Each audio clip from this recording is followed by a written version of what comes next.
실종 없이 사라진 사람들, 그리고 존재하지 않는 회사. 한국 시간 새벽 2시 40분. 서울 강남의 한 벤처기업 본사에서는 밝지 않은 등 아래서 3명의 직원이 모니터에 비친 메신저 화면을 멍하니 바라보고 있었다. 내일 오전 10시 프놈펜 본사에서 최종 계약 진행합니다. 투자 준비 완료되었습니다. 캄보디아 K-글로벌 센터. 담당자 그들이 캄보디아와 함께 추진 중이던 4천억 원 규모의 블록체인 합작 프로젝트. 문제는 그 회사에 대한 모든 자료가 너무 완벽하다는 것이었다. 홈페이지, 대표 소개 영상, SNS 운영 기록, 사무실 사진. 모두 흠잡을 곳 없이 자연스럽고 진짜 같았다. 그러나 그 완벽함이 오히려 의심을 불러 일으켰다. 대표이사 이도현은 결국 직접 현장 검증을 하기로 결정했고 2명의 직원과 함께 그 다음날 새벽 비행기로 캄보디아 프놈펜으로 향했다. 프놈펜 국제공항 첫 번째 위화감 입국 수속을 마치자마자 현지 직원이라는 남성이 깃발을 들고 서 있었다. K-글로벌 센터에서 왔습니다. 모시겠습니다. 흠잡을 데 없는 한국어, 깔끔한 복장, 신뢰를 주는 미소. 하지만 이도현은 순간 느꼈다. 아무리 봐도 너무 준비되어 있다. 공항 마중은 보통 현지 영어 담당 직원이 나오기 마련인데 완벽한 한국어라니. 차량은 고급 SUV였고 호텔 체크인도 이미 끝나 있었다. 너무 매끄럽고 너무 완벽했다. 다음 날 아침 39명의 직원이 있는 사무실 프놈펜 중심가의 고층 빌딩. 엘리베이터 문이 열리자 넓은 오피스와 함께 환영 박수가 터졌다. 어서 오세요. 한국에서 오시느라 고생 많으셨습니다. 프로그래머, 디자이너, 기획자, 회계 담당. 총 7명이 정해진 자리에 앉아 일하고 있었다.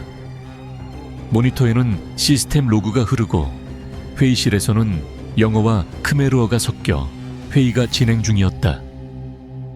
이도현은 감탄하며 속으로 중얼거렸다. 이 정도 규모면 최소 1년 이상 준비했을 텐데. 하지만 세심하게 보면 조금씩 이상한 점이 있었다. 직원들은 서로 거의 말을 섞지 않았다. 모두 비슷한 회색 노트북을 쓰고 있었다.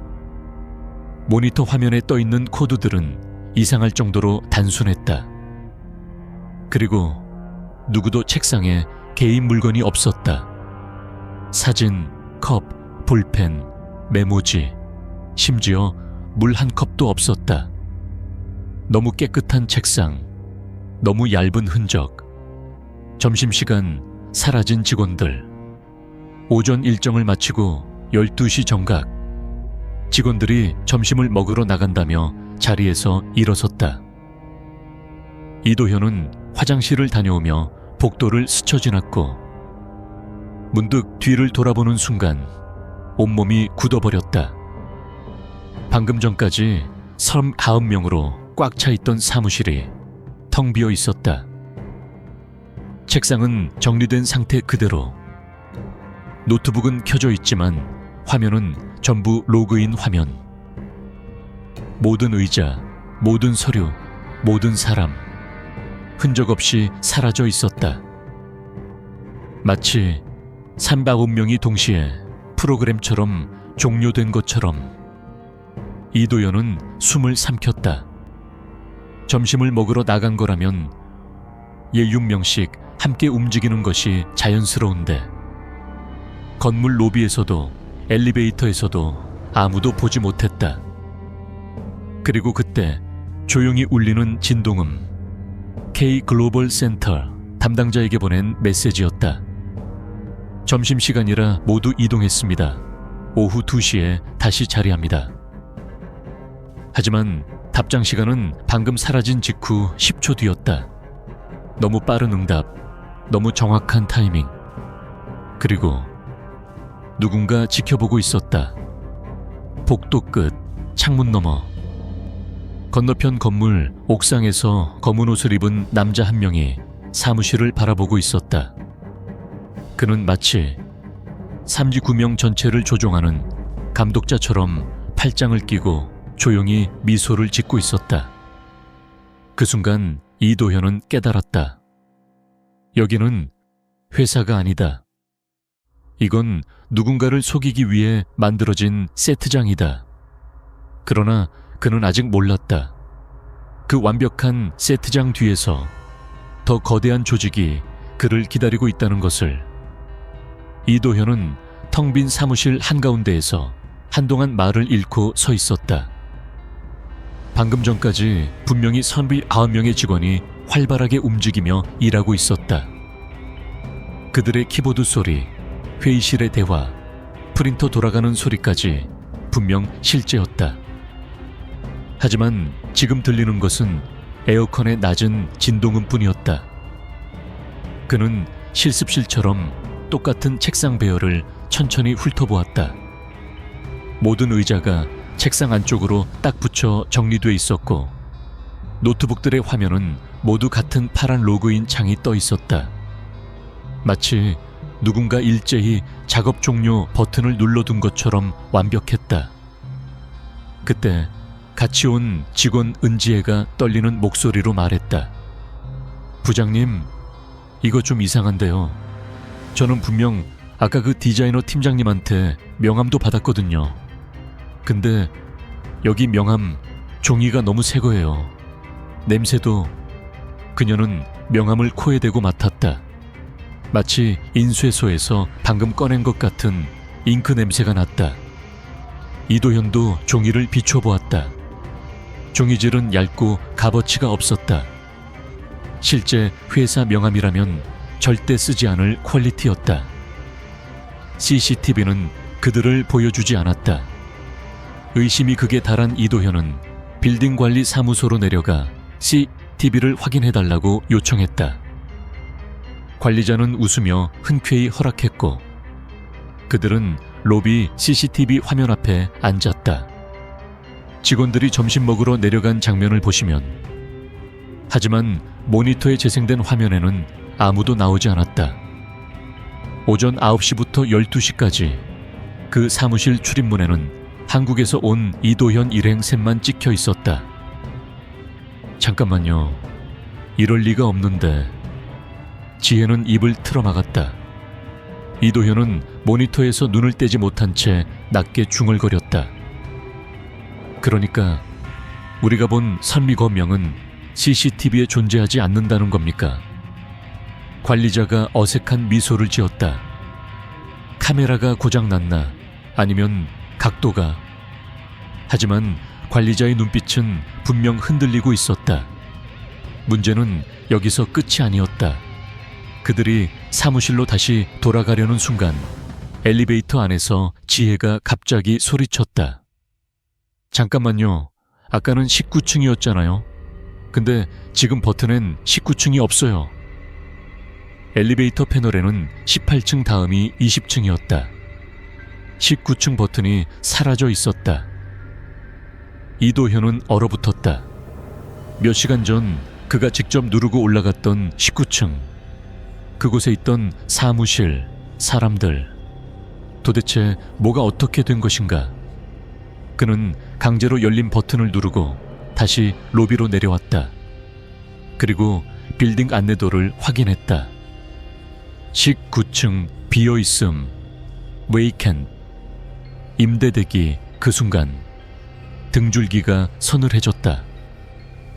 우리가 아까 갔던 곳은 애초에 없는 층이었던 건가? 지혜는 얼굴이 하얗게 질렸다. 섀도우 매니저, 섀도우 매니저. 그때 로비 건너편 카페에 앉아있던 한 남자가 시선을 천천히 그들에게 돌렸다. 검은 셔츠, 검은 바지, 검은 마스크. 초점 없는 눈빛으로 이도현을 뚫어지게 바라보았다. 그는 아침에 빌딩 옥상에서 그들을 지켜보던 바로 그 남자였다. 그 남자는 미소도 인사도 하지 않았다. 그저 조용히 휴대폰을 들어 사진을 찍었다. 찰칵. 그리고 천천히 사라졌다. 지혜가 떨며 말했다. 부장님, 저 사람 아까 사무실에서 일하는 사람들 중 한 명이 아니었던 것 같은데요. 아니야. 이도현은 침을 삼켰다. 그 사람은 사무실의 직원이 아니라 직원들을 관리하는 사람처럼 보였어. 오후 2시, 사무실은 다시 살아났다. 두려움과 혼란 속에서 다시 19층을 찾은 이도현은 엘리베이터가 이번엔 정상적으로 19층을 표시하고 있는 것을 보고 더 혼란스러웠다. 문이 열리는 순간 그들은 말문을 잃었다. 사무실엔 다시 39명이 앉아 있었다. 아침과 똑같은 모습, 똑같은 위치. 마치 아무 일도 없었다는 듯 키보드를 두드리고 있었다. 벌써 오셨네요. 점심 맛있게 드셨어요? 회의 준비해 두었습니다. 그들의 표정은 자연스러웠다. 하지만 자연스러움이 너무 완벽했다. 거짓말이 아닌 것처럼 보이는 완벽한 거짓. 지혜는 결국 참지 못하고 한 직원에게 물었다. 혹시 점심때 직원분들 다 같이 나가셨나요? 그 직원은 어색한 미소를 지었다. 네, 다 같이요. 왜요? 지혜는 입술을 떨었다. 근데 CCTV에는 아무도 안 찍혔는데 요. 직원의 웃음이 멈췄다. 그리고 곧이어 표정이 완전히 사라졌다. 얼굴의 근육이 한순간에 꺼진 화면처럼 정지했다. 아, 그건 시스템 점검 때문일 거예요. 그는 기계처럼 대답했다. 말투에서 감정이 완전히 사라져 있었다. 그 뒤편에 다른 직원들 역시 모니터에서 고개를 돌린 채 감정 없는 눈으로 이도현 일행을 바라보고 있었다. 39개의 시선이 조용히 동시에. 이도현은 직감했다. 이 사람들은 연기자가 아니다. 이들은 움직이는 프로그램이다. 누군가가 지시하는 대로 말하고 행동하는 사람들이다. 그리고 그 지시를 내리는 존재는 아까 그 검은 남자, 섀도우 매니저였다. 사무실 문이 닫히는 순간 공기는 다시 얼어붙었다. 형사 한재윤은 손전등을 들고 천천히 안쪽으로 걸어 들어갔다. 외부에서는 절대 들릴 수 없는 낮게 울리는 금소금이 바닥 어딘가에서 진동처럼 퍼졌다. 마치 오래된 기계가 꺼지지 못한 채 마지막 숨을 내쉬는 듯한 소리였다. 전원도 끊겼는데 뭐지 이건? 그가 중얼이는 순간 뒤에서 윤설아가 긴장한 목소리로 말했다. 형사님, 여기 컴퓨터가 하나 켜져 있어요. 뒤쪽 구석, 다른 책상들과 달리 먼지가 거의 없는 자리 하나. 그곳의 모니터가 희미한 푸른빛을 내며 깜박이고 있었다. 사용자명 unknown 35 상태. 온라인, 인터넷도 끊어진 이 공간에서 그건 불가능한 일이었다. 재윤은 천천히 마우스를 움직였다. 커서가 움직이자마자 모니터 한가운데에 새 창이 튀어나왔다. 왜 왔습니까? 한 글자 한 글자 누군가가 실시간으로 입력하는 것처럼 타이핑 소리가 울렸다. 실제 키보드를 두드리는 소리는 들리지 않았다. 윤설아는 숨을 삼켰다. 누가 보고 있어요? 돌아갈 수 없습니다. 모니터가 덜컥거리며 화면이 흔들렸고 바로 다음 줄이 이어 적혔다. 여긴 아직 비워지지 않았습니다. 재윤은 곧바로 노트북을 꺼내 연결했다. 이 서버, 외부 연결이야. 사무실 안이 아니라 밖에서 누가 접속하고 있어. 하지만 이상한 점이 있었다. 연결 지점이 캄보디아 프놈펜 근교로 표시된 것이다. 바로 39명이 강제로 끌려왔다는 그 지역이었다. 전원이 없는 건물, 사람의 인기척이 사라진 사무실에서 누군가가 외부에서 실시간으로 대화를 보내고 있다. 그리고 그 메시지는 마치 이곳을 바라보고 있다는 듯 정확했다. 이거 단순한 해킹이 아니에요. 설아는 떨리는 목소리로 말하며 모니터를 응시했다. 그리고 마침내 화면이 바뀌었다.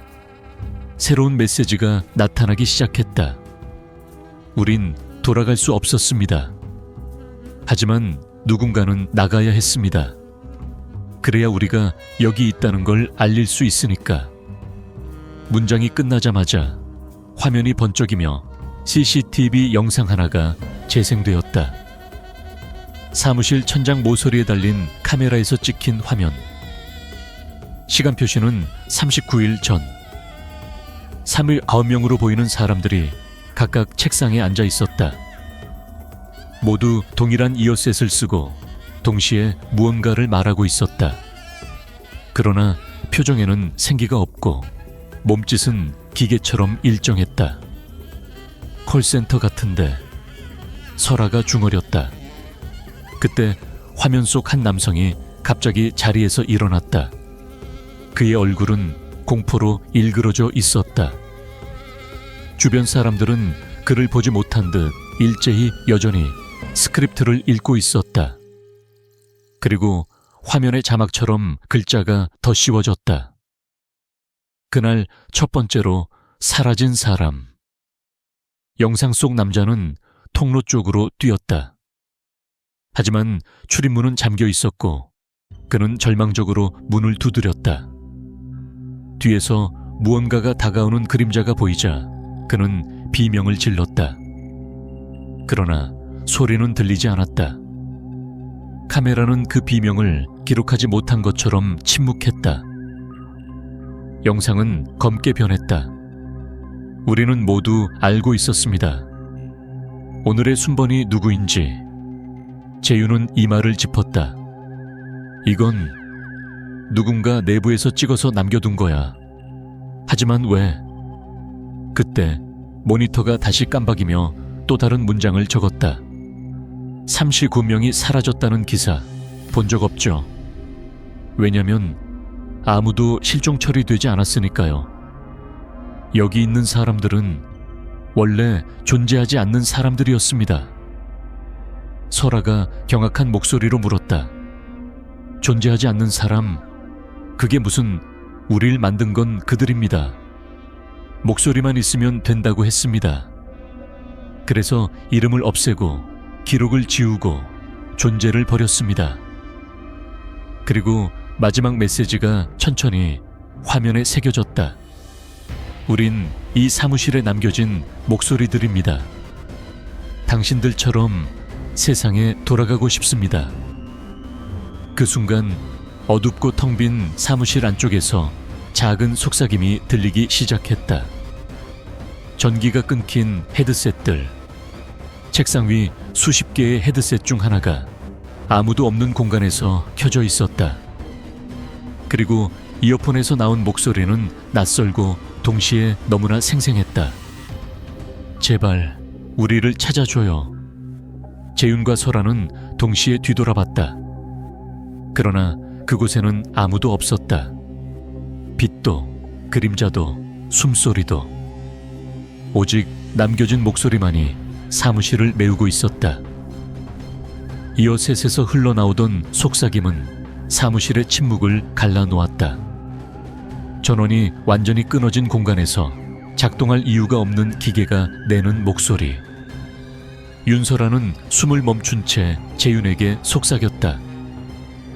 형사님, 지금 들었죠? 이건 사람이 아니에요. 재윤은 장갑 낀 손으로 헤드셋을 천천히 들어올렸다. 헤드셋 안쪽에서는 여전히 누군가의 목소리가 미세하게 울리고 있었다. 들려요. 누가 들리나요? 목소리는 떨리고 간절하고 마치 한 문장 말할 때마다 숨이 끊기는 사람처럼 힘겨웠다. 여긴 너무 어두워요. 아무도 못 나가요. 제발 우리를... 그 순간 음성이 갑자기 뚝 끊겼다. 마치 누군가가 강제로 스위치를 내린 듯한 정적이 사무실을 채웠다. 윤설아는 얼굴이 하얗게 질렸다. 이건 영혼 같은 게 아니라 실제 사람이 통화하고 있는 거 아니에요? 저쪽에서? 가능해. 재윤이 짧게 답했다. 캄보디아 쪽에서 한국인 피해자들을 감금하고 강제 콜센터를 운영한다는 제보가 많았어. 그리고 지금 그는 모니터를 가리켰다. 여전히 Unknown 30mime라는 아이디가 점등되어 있었다. 우리가 보고 있다는 걸 알고 있어. 말이 끝나자마자 모니터가 스스로 새 창을 띄웠다. 그들이 돌아온다. 문장이 뜨는 순간 사무실 안쪽에서 갑자기 쾅 하는 소리가 울렸다. 아무도 없던 어둠 속에서 책상 하나가 흔들리며 넘어졌다. 설아는 비명을 삼키며 뒤로 물러났다. 누가 있는 거예요? CCTV엔 아무도 없었잖아요. 재윤은 총 대신 손전등을 더욱 강하게 쥐었다. 진정해. 혹시 동물이나... 그러나 두 번째 충격음이 들렸다. 이번엔 마치 금속 캐비닛을 안에서 누가 주먹으로 두들기는 소리. 규칙적이지도 않고 사람의 움직임 같지도 않은 박동성 충격. 쿵, 쿵쿵, 쿵. 그리고 사무실 깊숙한 곳에서 또 하나의 헤드셋이 스스로 켜졌다. 희미하게 불이 들어오고 이어셋에서는 또 다른 목소리가 흘러나왔다. 여기 아직 38명이 있어요. 여성의 목소리였다. 껄끄럽고 마른 숨 사이로 간신히 말을 이어가고 있었다. 우린 한 명씩 사라졌어요. 처음엔 책상이 비었고, 다음엔 의자가 비었고, 그리고 이름이 사라졌어요. 설아는 그 말에 소름이 치밀었다. 의자, 책상이 비었다고? 그래.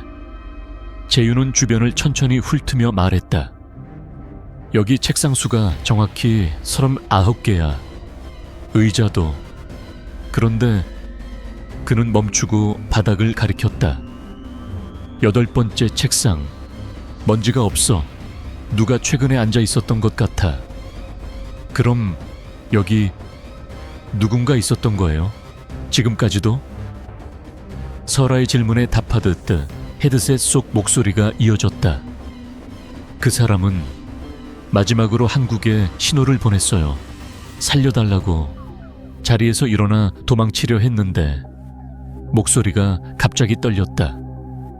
그림자가 그를 데려갔어요. 그 순간 사무실에 불 꺼진 유리창에 무언가 스치듯 지나갔다. 사람의 형체 같기도 그냥 바람 같기도 한 미세한 그림자. 윤설아는 얼어붙었다. 방금 봤어요? 뭐가? 하지만 재윤은 그림자를 보는 대신 헤드셋에 귀를 기울였다. 그림자가 누군데? 누가 사람들을 데려간 거야? 잠시 침묵이 흘렀다. 그러다 이어셋에서 너무나 작은 목소리가 들렸다. 우리를 만든 사람들, 우리를 등록하지 않은 사람들, 우릴 서류에서 지워버린 사람들. 설아가 중얼거렸다. 신분 세탁 조직. 재윤은 고개를 끄덕였다. 캄보디아 쪽에서 완전히 새로운 이름으로 재등록시켜서 불법 콜센터에 투입하는 조직. 한국에서는 실종 신고조차 할 수 없게 만드는 방식. 즉 30여 명은 존재조차 지워진 사람들이었다. 그때 컴퓨터 화면이 다시 깜박거렸다. 그림자는 지금 당신 뒤에 있습니다. 두 형사는 동시에 뒤돌았다. 그러나 뒤에는 아무도 없었다. 사무실 전체가 고요했다. 전기조차 없는 공간에서 그림자는 소리 없이 온다. 재윤은 순간적으로 설아의 팔을 붙잡았다. 설아 씨, 나가지 않으면 우리도... 그러나 말이 끝나기도 전에 사무실 안쪽 깊은 곳에서 35번째 헤드셋이 동시에 켜졌다. 불빛이 하나, 둘, 셋 연쇄적으로 밝아지며 마치 자리를 채우듯 사무실이 밝아졌다. 그리고 39개의 헤드셋에서 동시에 속삭임이 흘러나왔다. 도망쳐, 늦기 전에. 여긴 우리만 남는 곳이야. 가장 마지막 헤드셋에서 속삭임이 나왔다. 우린 다 이렇게 사라졌어. 사렘 9개의 헤드셋에서 흘러나오던 속삭임은 갑자기 하나의 음성으로 합쳐졌다. 남자도 여자도 아닌 여러 목소리가 뒤섞인 듯한 이상한 톤. 여기는 돌아갈 수 없는 곳. 당신들도 선택해야 해요. 나갈 것인지 아니면 남을 것인지. 윤설아는 귀를 막으며 외쳤다. 이건 녹음이 아니에요. 이건 누가 지금. 그러나 재윤은 모니터 하나를 지켜보고 있었다. 어둠에 잠긴 화면에 새로운 아이디가 나타난 것이다. Unknown Forge. 설아씨, 봐요. 인원이 늘었어. 40번. 근데 삶 거명 아니었어요. 그러나 아이디 옆에 표시된 위치 정보를 본 순간 설아의 심장이 내려앉았다. 현재 접근 중. 사무실 출입구. 바로 그때였다. 철컥. 사무실 출입문이 천천히 열리기 시작했다.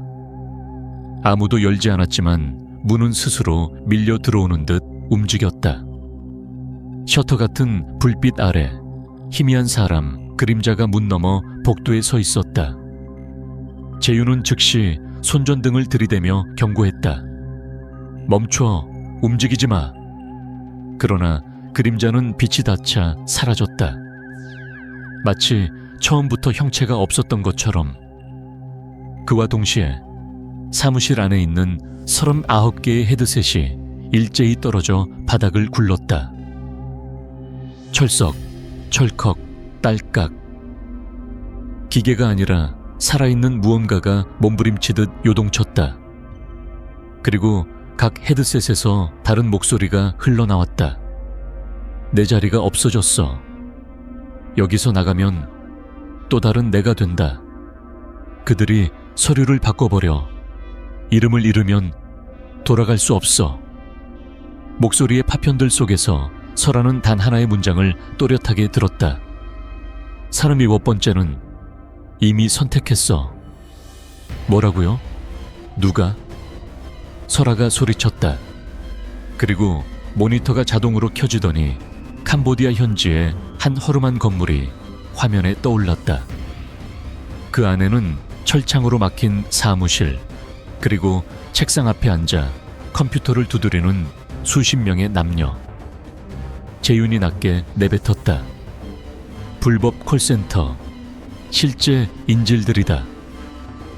그때 카메라가 줌인되면서 한 여자의 얼굴이 크게 비쳤다. 뺨에 멍자국, 붉게 충혈된 눈, 그리고 입술이 떨리며 무언가를 속삭였다. 도와줘요, 제발. 그 순간 사무실의 모든 전등이 동시에 켜졌다. 순간적인 강한 빛에 두 사람은 눈을 감았다. 눈을 뜬 순간 몇 초 전까지 울리고 있던 헤드셋 소리, 모니터의 화면, 그리고 Unknown 40까지 모두 사라져 있었다. 마치 아무 일도 없었던 것처럼 완벽하게 깨끗하고 정돈된 사무실. 39개의 책상, 39개의 의자, 전원도 연결되지 않은 컴퓨터들. 설아는 떨리는 목소리로 말했다. 방금 우리가 본 건 뭐예요? 전부 환각, 조작. 재윤은 천천히 사무실 바닥을 가리켰다. 거기에는 새로 찍힌 듯한 먼지 자국과 발자국이 있었다. 분명 누군가가 조금 전까지 여기 있었다는 증거. 설아씨, 여기 누군가는... 그는 말끝을 흐렸다. 분명히 존재했어. 사무실을 나서려던 순간 출입문 뒤쪽 벽에 붙어 있는 작은 종이 한 장이 눈에 들어왔다. 하얀 종이에 단 한 문장. 40번째는 너희 중 하나다. 설아는 숨을 들이켰다. 이게 언제 붙은 거예요? 재윤은 짧게 대답했다. 우리가 모르는 사이에. 종이를 떼어내려는 순간 설아의 휴대폰이 울렸다. 무명의 번호, 캄보디아 국제 발신. 그녀는 굳어버린 손으로 통화를 받았다. 여보세요. 반대편에서 들린 목소리는 분명 방금 사무실에서 들었던 목소리.